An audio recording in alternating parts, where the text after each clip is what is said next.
Just starting off this 60 wins, number one overall seed, and all that up to have a game like this where you guys were able to stand.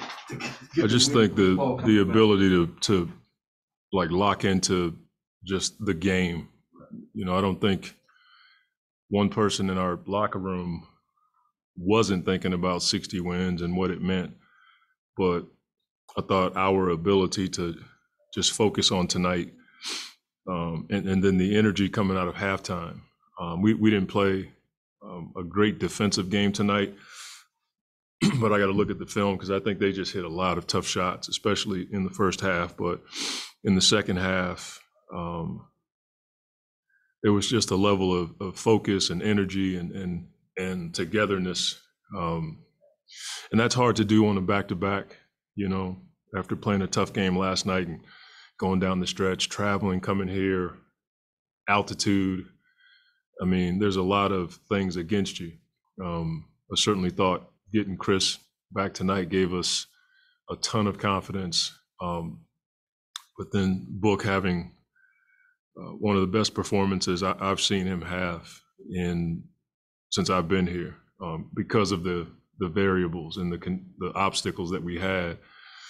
To have 49 and 10 on a back-to-back it just kind of not backs up what I said in pregame, but the fact that he's not in the MVP conversation is just somewhat silly. When you can will your team to win like that and do it in a fashion that he did it in tonight, says a lot about his work ethic, his individual ability, and a lot of other stuff I don't have time to talk about, but just a huge win for the organization.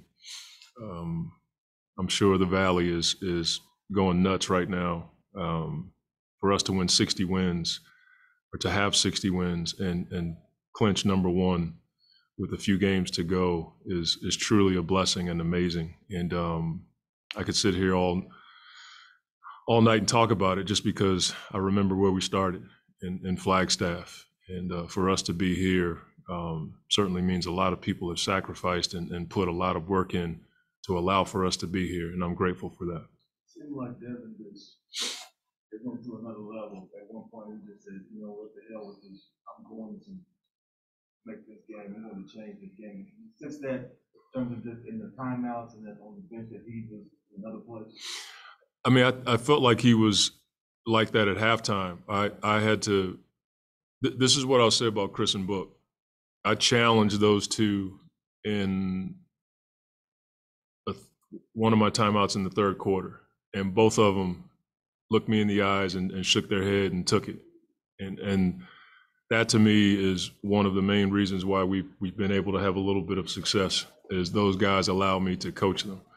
And when I challenged those two, it didn't mess with either one of their competitive nature. They didn't get all in their feelings, as the young guys say. They just said, "We got you, coach." And our defense began to take off. We got stop after stop and made play after play after that moment. But I'm not quite sure if there was a turn-on moment, but I do remember that tonight. I just said, you two got to carry us defensively. And both of them, to a man, took it. And I think it set the tone for the rest of our team.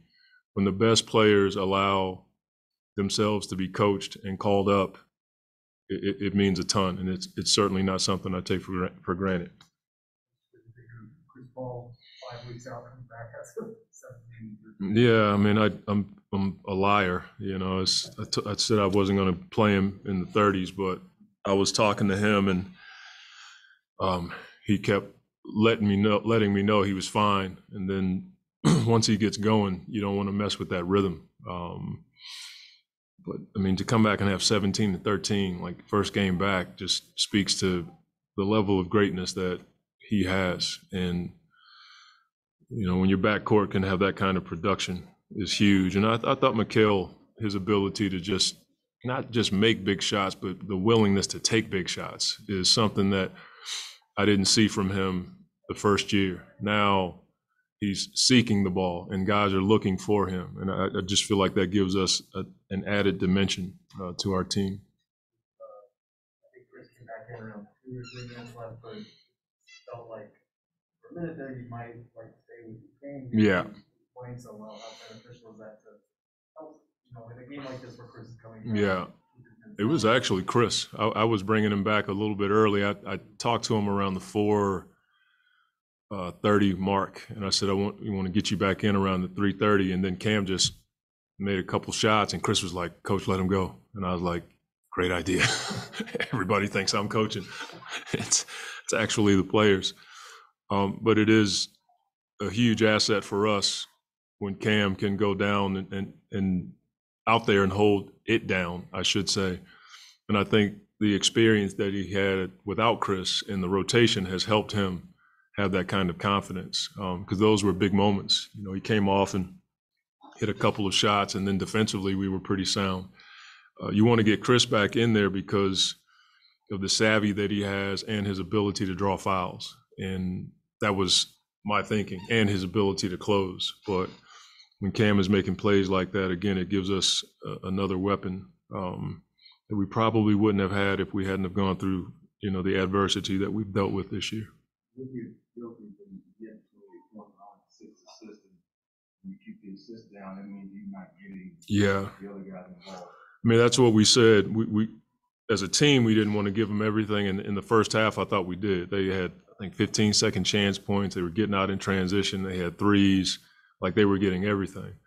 And you isolate that to Jokic, normally it's 28, 15, 8, whatever it is. It's a stat filler. And so for us to be able to do that speaks to DA's ability to just, when he hit a few shots early, that can mess with you. And I thought DA had really good emotional stamina in the first half, and I think it helped him in the second half. That moment, both came in, I feel like it probably got fouled, but then nice player rebounded, came ripped the ball away. He was actually trying to foul him in the ball. He was swiping to foul. I forget who it was, Gordon or Jokic, and the ball just fell in his hands. It was one of those plays where I'm watching that. I'm like, oh my gosh, what's about to happen? And he went to swipe to foul, and the ball, he hit the ball, and it just landed in his hands. It's just one of those plays. But in my head, I'm thinking, how in the world does he have the energy to do that? Once the blood comes to here, he finds another reservoir of energy. But it was just one of those weird plays because I'm watching it. He was trying to foul, and it just so happened to land in his hands, and then he took off. So it worked out for us. You said, before that maybe you should celebrate these more type of moments more, and you should enjoy more, that you got a bigger focus. Will you take a moment tonight to do that, or no? I mean, my family does a really good job of forcing me to, go out to eat and doing something pretty cool at the house. So I'm sure something will happen. I'm boring, but I'm not that boring. I mean, I'd like to, I don't want to mess it up for other people because I'm focused on, and so I've learned over the years to allow everybody else around me to have a ball. But I really enjoy what I do. So to me, it's not that I'm not happy. It's just I enjoy this, process of trying to do what we've set out to do. But I'm pretty sure my family will find a way. And then on the plane tonight, we typically have one of the coolest plane environments I've ever been on. And I'm glad it's isolated and nobody gets to enjoy it but us. But it is a really cool plane environment. So we'll get a chance to do it on the plane a little bit. Thank you. Yeah, thank you.